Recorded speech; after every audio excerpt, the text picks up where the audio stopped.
have a vet volunteer. Yeah. Like, this is And amazing. we're never shy. We all have different eyes. Yeah. We all appreciate different designs and different things, and we'll unfold a quilt. And one of us might say something like, "Ooh, let's get this refolded as fast as we can." Okay? Or we'll look at it, and she'll say, that's ugly. And we'll laugh, but then we actually spend a little more time with it, saying, Why? how did it turn out this way? Right. And in some cases, it's the person had absolutely no sense of color or anything. Yeah. Yeah. But anyway, so yeah, I mean, it's just, and we all have different lives, but That's the beauty, and we'll go back and sort of track your life. But that's what's so amazing about quilting is that people come from everywhere, every background, everything, and then we have this common language and common love, and it's amazing. I mean, really. you speak about the common language. Several years ago, 4, 5, 6 years ago, a Japanese quilter, I think probably one of the most revered Japanese quilters, alive. Her name is Kuroha, came. There was an exhibit of her indigo work, and she came. And she was here for a few days. And I got to know her a little bit. And she asked, she couldn't speak English, and she had an interpreter with her. And she asked if she could see some of my quilts. Going, wow, I send all my quilts out, and oh yeah, I've still got, there was 2 of them that I had, okay? And so I brought them in, and we spread them out on a table. And it was afterwards I realized that we were spending 5, 6, 7 minutes at a time sometimes. We weren't using the interpreter.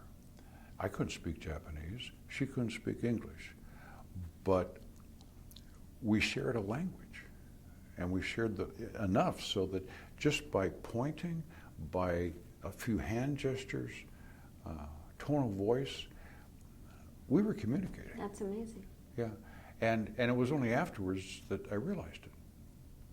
That's very cool. But there's, when you talk about the language of quilting, it's a very broad language. It's not just the language of the vocabulary of designs or technique or whatever. Yeah, it's just, it's an amazing culture. It really is, and it's so funny because it's like once you're in that space, then there's all these other people that are like supportive or nice or, oh, my grandma quilts or whatever, all of that, but they don't understand that secret. It's not even secret, but it's this kind of sacred, interesting space where you can be an individual. It's all those things you were talking about. It's your own special time. It's the time of yours. You get to decide it. That's right. It's a little bit of control, community.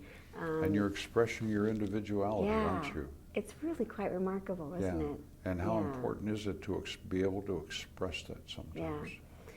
I want to go back and do that, but I want to say one thing is that we've been doing, so during COVID, a friend who's coming, Willow, one of the things we started to do was look at all these online collections, and I'm obsessed with copyright. That's what I do. She's really into math.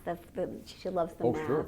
Yeah. And so we started to recreate the public domain ones, and she would do the pattern, and then I would make it because, and I didn't have to deal. My creativity then was like, how much can I do, but what they had already done. But it was what you were saying sort of struck me about the stitches.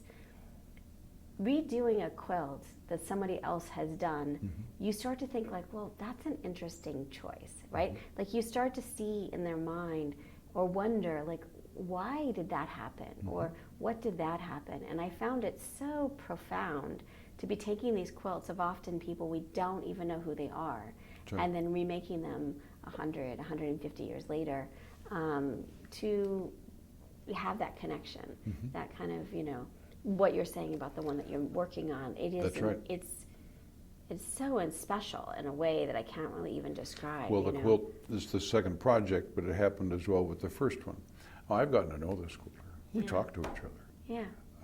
Absolutely. Yeah. And because they're in there. Yeah. And you're right. You start seeing all those little decisions. Yeah. And that quilter starts coming out. You start getting to know them. Yeah. Yeah. So fascinating. And the dedication and the choices and all of that, it's just remarkable. It's very, very cool. So I can't, it's exciting to be here. Mm-hmm. Okay, let's go back. So you're 7 and you're quilting with your grandmother. Mm-hmm. What happens next? let's do a Well, little timeline. life goes on. At some point in Right. time, Sometime- after my grandfather died, she lived with us for a lot of the years that I was in high school. So, you get pulled in more and more. So that was a great time. I could come down, she'd be in the living room, and she might be working on a project. It's not like I had a lot of time. But, when I left, I made sure she had 6 or 7 needles that were threaded up. Oh, You know what I mean? yeah. Her eyes were going, Right.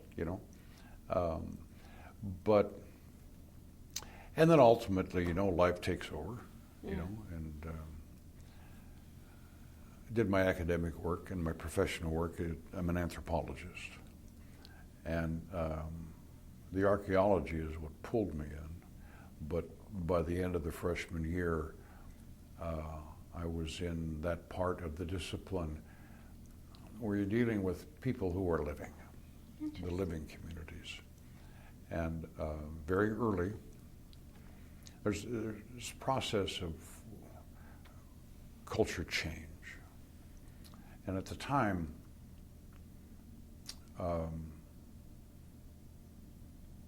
what they taught was that culture changed for one of 2 reasons, either what they called diffusion or acculturation, okay? But to me, that didn't tell me anything. Help us understand, in case people don't know what those terms mean. Well, by diffusion, you're talking about, you can have 2 groups living next to each other. Somebody's in this group, they have a way of doing things, and these people notice it, and so they will pull it in and Right. make it a part of what they're doing. That's the diffusion part. Right. The acculturation is you can get somebody from a different culture who ends up as an individual or a small family. They're now living within the other culture, okay? And they either take something that they have learned, Or they lose it. yeah, and start using it, and it starts spreading, and those are the 2 basic concepts. But to me, it doesn't tell me anything. Yeah. It's like, and the analogy I use is, it's like, why do rivers flow the way they do? And someone says, well, gravity. All right, well, what does that tell you? You see what I mean? Yeah. Yeah. And I was convinced from the beginning and from that point in time that there had to be some what I called fundamental dynamics of change within human grouping, within human, I say culture, but really anthropology is the comparative study of not cultures, but how people behave in groups. And things change, but why do they change? And so the analogy I use is, okay, why does the river flow the way it does? Well, gravity. Okay, but what's a fundamental dynamic? And in the case of water, it would be someone saying, gravity directs the flow of water along the path of least resistance. Now I've got something. Right. It tells you more. Now I can go into the field. Right. If I'm an And see. engineer, Right. The I path. can start measuring force, resistance, all sorts of things. Yeah. And now I have a dynamic I can use to really grasp and understand why rivers flow in different directions Right. and all Right. those things. So it was trying to be able to discover and articulate The why. if there were what set of those fundamental dynamics Yeah. are engaged that causes cultures to change. And what area did you study? Did you study a particular in your career? What did you focus on in terms of that? Well, initially, academically, I focused on trying to learn as much as I could about the discipline itself and all the different things you can learn, different techniques and different ways. And a key to anthropology is the comparative side. But I left graduate school after doing the educational part, the coursework part of my MA, because I wasn't learning anything anymore.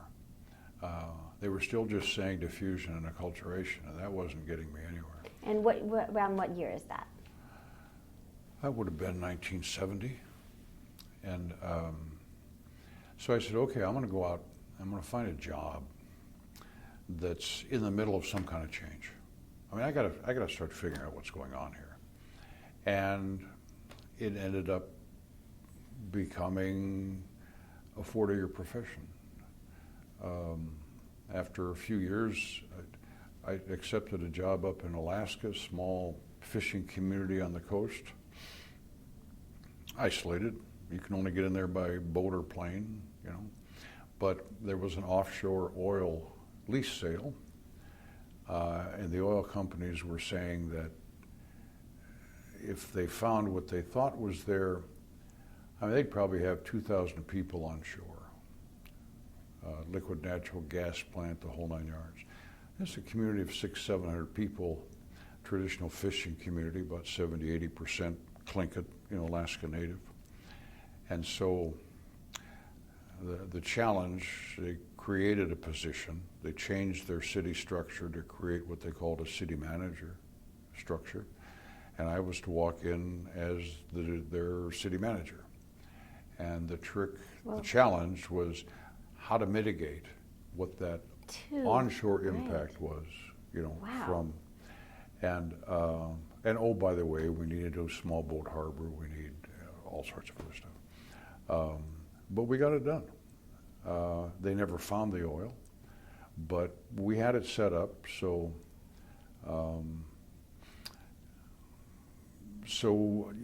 they could have lived together and survived.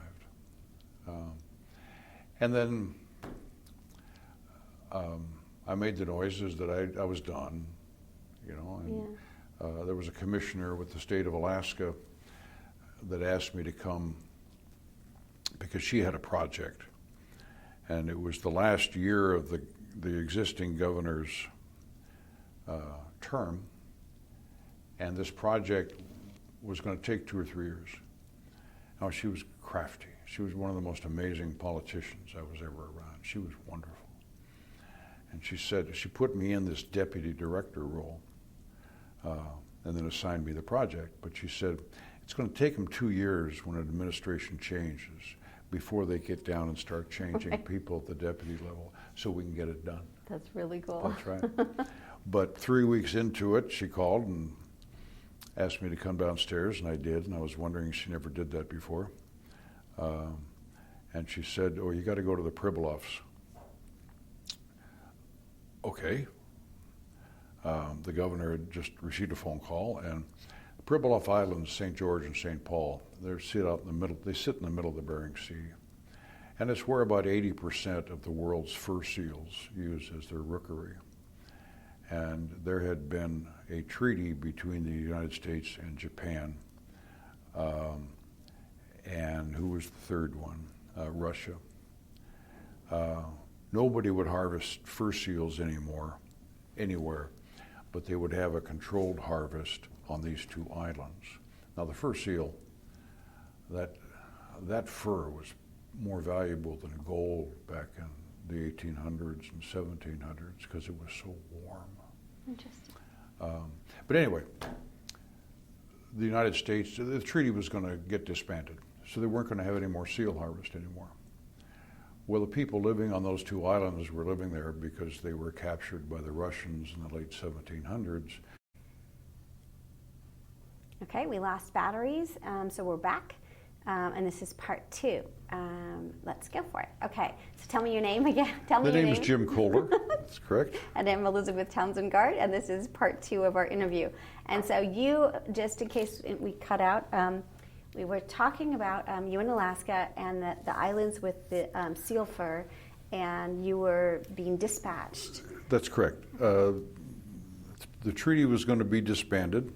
There'd be no more fur seal operations, but that wasn't the largest piece of the economy on those 2 islands.